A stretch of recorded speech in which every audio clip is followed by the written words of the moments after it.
Most people in their 40s and 50s realize too late that time is no longer on their side, yet they still act like it is. The cost of not thinking long term at this stage of life is far greater than most can afford to admit. By the time most people reach their 40s and 50s, they begin to feel the weight of time in a way they didn't before. The illusion of endless opportunity starts to fade and reality begins to settle in. You start to see the compounding effects of your earlier decisions, financially, physically, emotionally, and whether you like the results or not, they're yours to deal with. The uncomfortable truth is that compounding, which is one of the most powerful forces in life, requires time. And at this stage, time becomes your most limited and therefore most valuable asset. What many fail to grasp is that compounding is not just a financial concept. It applies to everything. Habits compound, relationships compound, knowledge compounds, health decisions compound. Everything you're doing now is either setting you up for greater ease and optionality in the future, or it's digging a deeper hole that you'll eventually have to climb out of. And the later you start shifting course, the harder it is to change your trajectory meaningfully. This isn't about fear, it's about understanding cause and effect. From a financial perspective, the math is simple. A dollar invested at 25 has a radically different future value than one invested at 45. Even if the return rate is the same, that gap only widens as time passes. And yet many people at this stage are still delaying investing in assets that grow. They're focused on earning more income, but not necessarily on building things that generate income without their active effort. That's a costly mistake. Income gives you a sense of stability. Assets give you actual freedom. It's not just money. The same principle applies to health. A person who neglected movement and nutrition in their 30s is often dealing with compounding consequences in their 50s. Lower energy, chronic issues, and rising healthcare costs. By this point, you're either benefiting from the dividends of good habits or you're paying the interest on neglect. The idea that I'll get to it later becomes less viable the further you go. The compounding curve is already working. You just have to ask whether it's working for you or against you. The principle here is simple. Early investment of effort leads to exponential returns later. But once you're in your 40s and 50s, your margin for delay tightens. That doesn't mean it's too late. It means that precision matters more now. You don't have the luxury to waste years learning lessons you can internalize today. The cost of poor decisions compounds faster when your recovery time is shorter. This is why clarity and intentionality become so critical. Every dollar, every hour, every habit now carries a heavier consequence. If you understand that, you begin to treat your time like capital, allocating it toward activities, relationships, and investments that will compound in your favor. You start making decisions not based on short-term comfort, but based on long-term utility. That shift in mindset can mean the difference between building a life of freedom versus one of increasing constraints. The earlier that shift happens, the more leverage you gain. The later it happens, the more deliberate and disciplined you'll have to be to catch up. Once you recognize that time is limited and compounding is already in motion, the next step is to align yourself with the reality you're facing. That means stepping away from preferences, illusions, or beliefs that feel good but don't work in practice. The world doesn't adjust to your desires. You have to adjust to the way it works. And the more accurately you understand how it works, the better your decisions will be. Many people reach their 40s and 50s with a set of assumptions that have gone unchallenged for decades. These assumptions come from upbringing, social norms, emotional experiences, and internal narratives. But the problem is that these ideas often don't reflect the current reality. They might have served you once, but if you're still relying on outdated mental models, you're likely making decisions that no longer make sense, and that disconnect creates friction financially, emotionally, and in your ability to adapt. The principle at play here is simple but uncomfortable. What you want to be true is irrelevant. What matters is what is actually true. The clearer you can see that, the better position you are to deal with life effectively.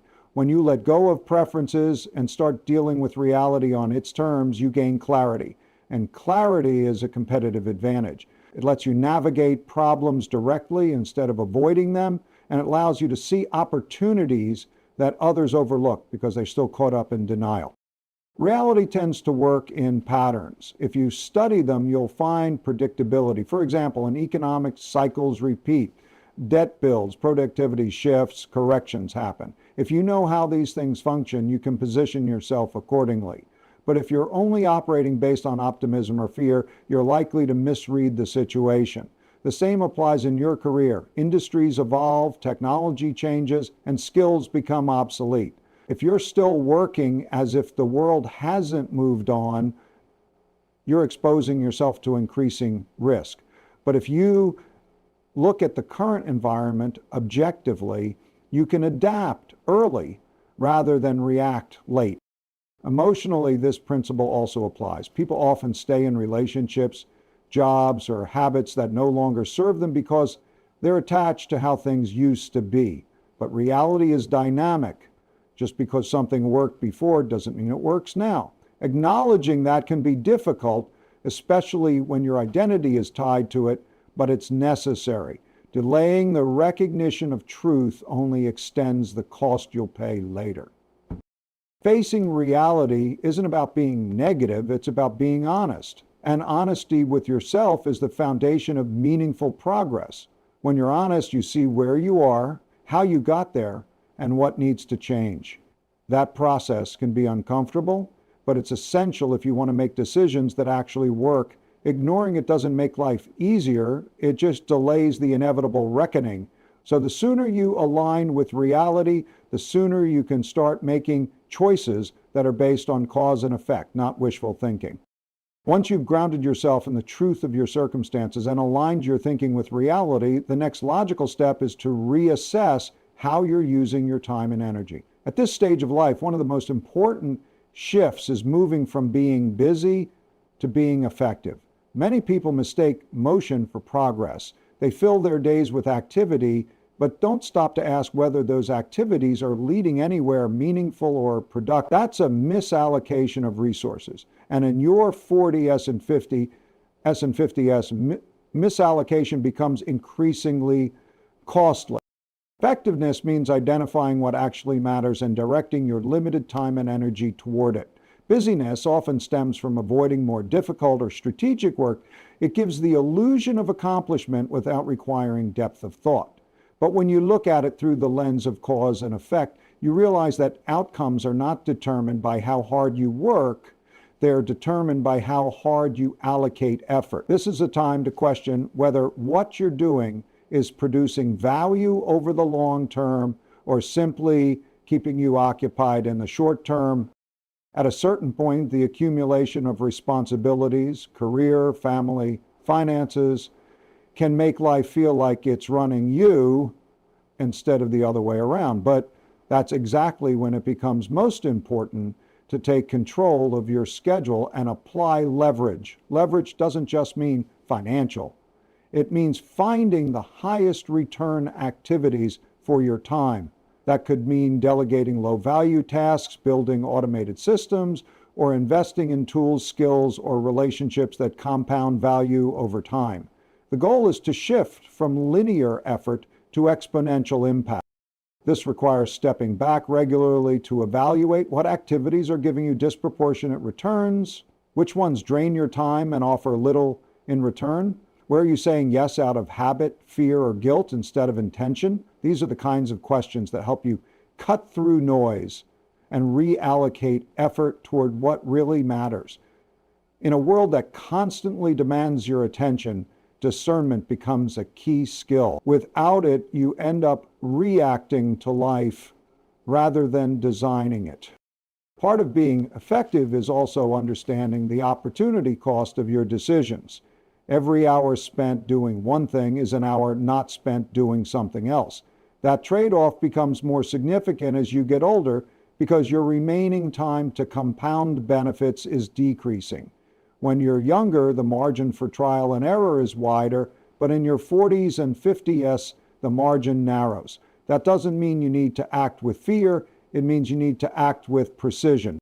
Effectiveness also means aligning your daily actions with your longer-term goals. If what you're doing each day doesn't build toward where you want to be 5 or 10 years from now, then you're off course. And the longer you stay off course, the more effort it takes to correct.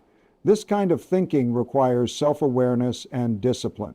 It also requires saying no more often, not out of arrogance, but out of clarity about what serves your direction and what doesn't. When you internalize this principle, you begin making decisions not to stay busy, but to be purposeful. That's how long-term results are built. When you start operating with more precision, allocating time and energy toward activities that yield long-term results, you inevitably confront a deeper reality. Effectiveness is not just about what you do, but how willing you are to adapt. At this stage of life, many people make the mistake of leaning too heavily on past experience, assuming that what worked before will work again, but the environment changes. The economy evolves, technology accelerates, expectations shift, and if your thinking remains static while the world moves forward, you gradually lose relevance, often without realizing it, until the consequences are already compounding. There's a principle here that's essential to internalize. Adaptability is more valuable than accumulated knowledge. Knowledge is important, but it becomes outdated unless it's continuously updated. The longer you rely on what you already know without re-examining it, the more vulnerable you become to being disrupted. And this doesn't just apply to business or technology, it applies to your entire operating system. How you work, how you manage relationships, how you approach risk, all of these things need to be periodically reevaluated in light of changing conditions. Cause and effect logic makes this clear. If your inputs, your strategies, habits, and assumptions don't match the current reality, then your outputs, your results will suffer. And yet it's common for people in their 40s and 50s to resist this adjustment. Comfort sets in. Identity becomes attached to past roles, past successes, past knowledge. There's a false sense of security in thinking that experience alone is enough to stay competitive. But the world doesn't reward what you did, it rewards what you can do now. In the current context, that's the test of real capability. To adapt effectively, you need to cultivate intellectual humility. That means recognizing that you may not have all the answers, even in areas where you've had years of experience. It means being willing to listen, to observe, and to challenge your own assumptions. The people who stay ahead are usually not the ones with the most knowledge, but the ones who update their thinking the fastest when new information presents itself. Adaptability also means building new skills when necessary, even when it's uncomfortable. That might mean learning new technologies, understanding new markets, or adopting new methods of working. The friction that comes with change is temporary. The cost of resisting it is permanent. If you want to remain valuable to yourself and to others, you need to keep evolving. In practical terms, this means maintaining a system for feedback. Reality gives you signals constantly through results, through relationships, through shifts in demand. If you pay attention to those signals and use them to update your approach, you stay aligned with what actually works. If you ignore them, you fall into decline, often slowly and subtly at first, then suddenly. The goal isn't to throw away what you've learned, it's to integrate it with what's new. Experience is useful when it becomes a foundation for adaptation, not a reason to stay fixed. The world rewards those who stay useful, and usefulness depends on relevance, which depends on how effectively you can evolve. If staying useful requires ongoing adaptation, then the next logical layer is understanding what kind of stability you're building toward.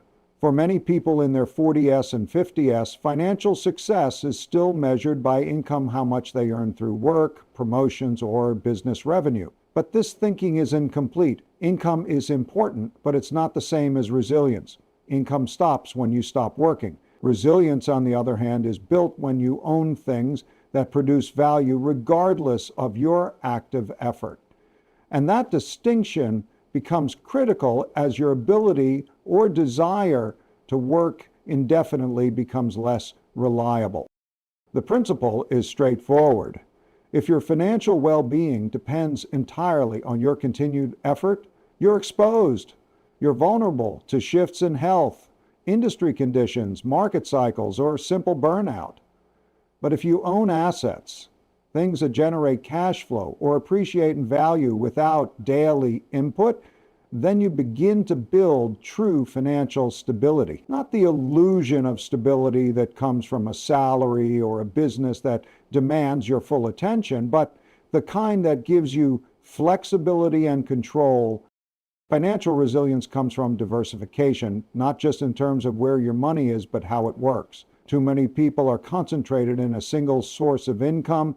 That might be a job, a small business, or even a highly specialized skill, but concentration increases fragility. If that one pillar is disrupted, the entire structure becomes unstable. So the principle is to build multiple income streams that behave differently under different conditions: rental income, dividends, royalties, equity, cash flowing businesses, and even durable skill sets. All of these can act as separate engines that keep running when one slows down.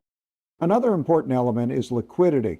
Resilience isn't just about what you own, it's about what you can access when needed. Illiquid wealth might look good on paper, but it doesn't help in a crisis if you can't convert it into something useful. So balancing long-term investments with access to short-term capital is necessary. The ability to respond quickly to opportunities or disruptions is a function of both what you have and how flexible it is. Inflation also plays a role. Holding cash may feel safe, but over time, inflation erodes its value. On the other hand, putting all capital into volatile assets can create risk if you need to draw from them during a downturn. The challenge is to build a portfolio that not only grows, but holds up under different scenarios. That requires strategic thinking, not reactive behavior. It means thinking in probabilities, not certainties. The broader principle here is sustainability. Can your financial system sustain you without constant input? Can it withstand external shocks? Is it aligned with your long-term needs and goals? These are not one-time questions. They need to be revisited regularly, especially as your responsibilities, risk tolerance, and economic environment evolve. In the end, resilience isn't built on hope or hard work alone. It's built on ownership, structure, and the disciplined application of principles that hold up under pressure. That's what allows you to move from reactive living to a more stable, durable position. Once the foundation of financial resilience is in place, the next layer to examine is your environment, specifically the people you allow into it. By your 40s and 50s, relationships aren't just emotional variables, they're strategic factors that impact your clarity, your decision-making, and ultimately your trajectory. Whether you realize it or not, the people around you influence the way you think, what you prioritize, and how effectively you execute your plans. Some sharpen your thinking and support your growth. Others dilute your focus, amplify your fears, or reinforce patterns that no longer serve you. From a cause and effect perspective, this becomes a practical issue. Just as you wouldn't make financial investments without considering the expected return, you shouldn't keep people in your inner circle without examining the value they bring. Or subtract. This isn't about judgment, it's about alignment. If someone consistently drains your energy, adds confusion, or pushes you away from clear principles, they become a cost. That cost may not show up immediately, but it compounds over time through lost momentum, unnecessary conflict, or misguided decisions.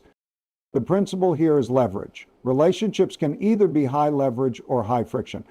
High leverage relationships are those that challenge you to think better, hold you to higher standards, and help you see blind spots. They provide input that increases your chances of making sound decisions. High friction relationships do the opposite. They create noise. They introduce emotional volatility. They reduce your ability to stay grounded in reality because they pull you into patterns of reaction rather than reflection. That's why periodic evaluation is necessary, not just of your goals or assets, but of your associations. Are the people closest to you encouraging adaptability, or are they resisting change? Are they helping you allocate your time effectively, or are they consuming it with low-value distractions? Are they contributing to your resilience or subtly undermining it with short-term thinking or complacency? At this stage of life, time becomes too valuable to waste on relationships that don't support growth. That doesn't mean eliminating everyone who disagrees with you. In fact, disagreement, if it's rooted in honesty and mutual respect, is one of the most valuable inputs you can get. It forces you to refine your thinking. But disagreement that comes from ego, insecurity, or emotional chaos is not the same. It muddies the waters and weakens decision making. It's also important to recognize the reciprocal nature of relationships. Just as others impact you, you impact them. Your thinking, your standards, your clarity, all of that either pulls others up or leaves them where they are. So part of curating your environment is making sure you're also a value-adding presence. That requires honesty, self-awareness, and the willingness to engage in difficult conversations when necessary. When viewed through a strategic lens, relationships are no longer just a social construct. They become part of the system you're building. They affect your trajectory, just like any other variable. If you want to go far, it makes sense to keep that system clean, functional, and aligned with the direction you're committed to pursuing.